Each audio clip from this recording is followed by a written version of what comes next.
What's up, everybody? It's your boy, 215 Pretty Boy. As y'all see, I got the Ross 8-pack out. You know what I mean? Got my whole chest and shit out. You know what I mean, on this video, but yeah.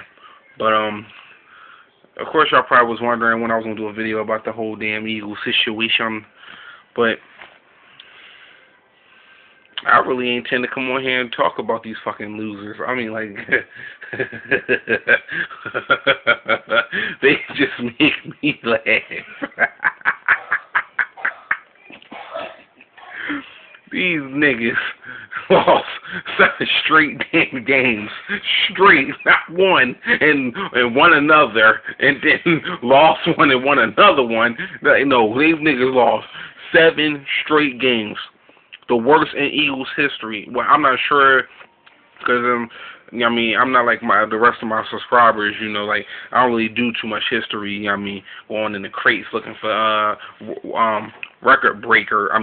recording record breakers and all that shit like that. But bottom line is that since I have been into the Eagles, I'm not saying I've been there all my life. I mean, because coming up, I ain't know too much about football, but I ain't start getting into the Eagles until I would say early 2003, 2002. But anyway, to make a long story short, since I've been watching, this is the worst I've seen these motherfuckers. I mean, the worst I've seen them.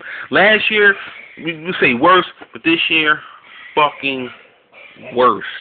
It makes no sense how they look. Okay. Now on to of course I found out today about Jason Badman being released. One thing first and foremost that's going to be funny is that I doubt that this motherfucker can get signed anywhere, because at the end of the day he's not shit without Jim Washburn coaching him, because at the end of the day that wide nine is what gave him his sacks, gave him his popularity, because as you can see he went through 3 to 4 different teams and still couldn't do shit. You couldn't linebacker right. You couldn't fucking right side, weak side, you know what I mean, tackle, none of that shit. He just couldn't do shit until he, of course, came across the one and only Jim Washburn. And even till this point, Jim Washburn ain't shit, because that's what everybody's figured out your scheme. That why not shit is not going to work. It's not going to work. Like I told you before, the only way that shit could have worked if you just sat there and simply rush one of your damn linebackers in. You can't just simply run wide nine and expect four goddamn linemen to get to one quarterback. It's not going to work that way. You got to give them a little help. But hey, I can sit here and talk about that all day and all, but that's not the fucking case. So Jason Badman, goodbye. You're just another motherfucking player that came here. You know what I mean? We thought all was, you know what I mean, make a difference. You know what I mean? Don't get me wrong, you made a difference in 2010, but guess what, buddy? The last 2 seasons, you ain't done shit. Of course, my friend EDP will say, Brandon Graham and all them, like, I don't give a fuck about that. Excuse me. I don't care about none of them, because at the end of the day, someone's going to be without jobs this season. You know what I mean? Like I said, get rid of the entire, like, as far as the defense is concerned, get rid of all them motherfuckers. Now, y'all may sit here and say, I mean, yo, come on, man, you just going too far, man. Listen, nobody's playing with passion, especially when it comes to fucking defense. No one's playing with no fucking heart. No one's being aggressive. No one's showing discipline. Nothing. Everybody just, you know what I mean, just letting these motherfuckers go right past them on the run. People leaving motherfuckers wide open, missed assignments. People just not got they head is not in the damn game. I understand we ain't in a perfect position where we can't get in the playoffs no more. Okay, I understand that, but at least, you know what I mean, play it straight the fuck out like you did last year. Last year you didn't get to the playoffs, okay, but you played the rest of them out. But this shit here, y'all just don't give a fuck no more. I guess y'all so comfortable within yourselves. It's like, oh man, I got my motherfucking money. Oh, I just got this, or I got that. That's the problem with the NFL, man. You got some of these people so far up their ass with egos and self-destructive, fucked up minds. It's just ridiculous. That's what I don't understand about some of these teams. I mean, I know teams that got worse records than this, and they play with a little motherfucking heart. You know what I'm saying? Like, for instance, like the Panthers, for a perfect example, they ain't got the best. They ain't in the best position, but hey, they played like they wanted to fucking win yesterday, and they did. We played like we ain't give too much of a shit. Same old situation, you know what I mean, with the fumbles, the turnovers, and No protection. Once again, it wasn't too much protection. You know, it proves everybody. It proves pretty much my theory, and if anybody else agree, it just proves my theory that it's not just what you would say the offense or whatever. It's the fucking offensive line. Howard Mudd, like them motherfuckers, like they don't know what they're doing. And of course, they're all under Andy's supervision. At the same time, he's not putting his foot up their ass to make anything better. So hey, the whole damn team is just triple, double, fall all the way to the ground.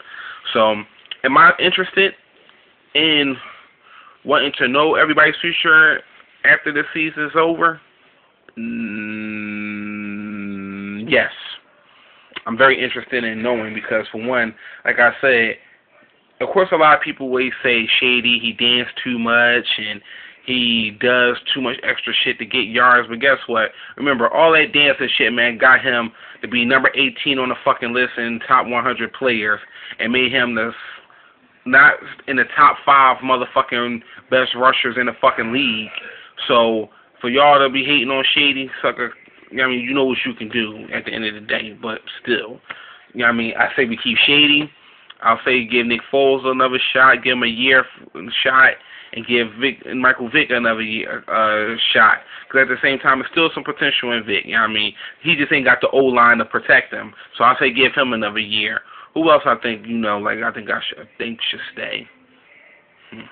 Well, at this point, I don't have it in my mind right now, but I know for a fact, defense, DRC and Nabi and all, they all got to go. Kirk Coleman or whatever, like, all the motherfuckers got to go. They ain't showing nothing. They just getting burnt. Motherfuckers running past them, not tackling, you name it. They just ain't doing nothing. It's down to Andy Reid. At the end of the point of saying, like I've been saying these past few videos since the beginning of the season or whatever you want to call it, but at the end of the day, Andy, it's time for him to go. We all know it's time for him to go. It's not just because of the fact that, because of the situation he's in. Is it the fact that he lost his leadership toward the team? Because it shows it in the fucking past few games. He lost his leadership toward the point the fucking players aren't responding to him. He lost his leadership. He swallows his pride too much by not fucking, showing no emotion to say, listen, I've really fucked up and I'm very upset with my motherfucking team. I'm very upset with my coaching staff. I'm very upset of why things aren't going the way that it should be. I'm sick of, that's exactly why I am upset with Reed, and that's why I think he needs to get the hell on up out of here. Don't you agree? Because the way I feel is that, anytime I'm the leader of my household, and people continuously to self-destruct under my roof, my household, and they go out into the world and start self-destructing out there, at the end of the day, who's at the blame? Because at the end of the day, the shit starts home. It starts right here. It wouldn't be my children's fault or siblings' fault. It will start with me because at the end of the day, I'm their leader. I'm their, what's that word? I'm pretty much the one that's supposed to set example for everything. And I believe Andy Reid, he's been here longer fucking enough. He had more than a half a dozen players go in and out of that fucking locker room who came here and gone, and I'm sure he has enough sense in his mind to have that leadership role to say, this is what it is, this is what needs going to get done, this is how it's going to get done, and if it don't get done, you're out of here. But he doesn't do that. So that's the main person I think of over. Of course, yeah, he's very fucking responsible overall to why this thing is not going the way it's going down. But hey, ain't nothing much we can do about it. The team has already shut the fuck down. But I will say that Andy Reid, even if you don't win these next few games, it doesn't matter because we can get up in the ranks as far as some better first round picks and all that old good shit. But even still, man, if you want to do anything memorial before the season's over, win the rest of this damn couple games out and be very apologetic to your fucking fans. Be very apologetic because think about it. If anybody that deserves apology, it's us as fans. Because literally, dude, you fucked us. You understand what I'm talking about? So until next time, y'all, man, post your comments, man. You know what I mean? Video response, whatever. You know what I mean? I'm open to hear what you have to say. At the end of the day, of course, a lot of my good friends will say I ain't showed too much emotion like I normally do by throwing shit. But at the point of saying, man, I can't do that shit no more. I'm too tired. I'm too drained. There's no need. So this your boy 25 Pretty Boy, man. Checking the fuck on up out of here, y'all, man. To all my Philadelphia Eagles fans, still be fans, but at the same time, this ain't the team that, you know, we expected. You know what I mean? Especially we, the dream team. So later, y'all, man. Peace.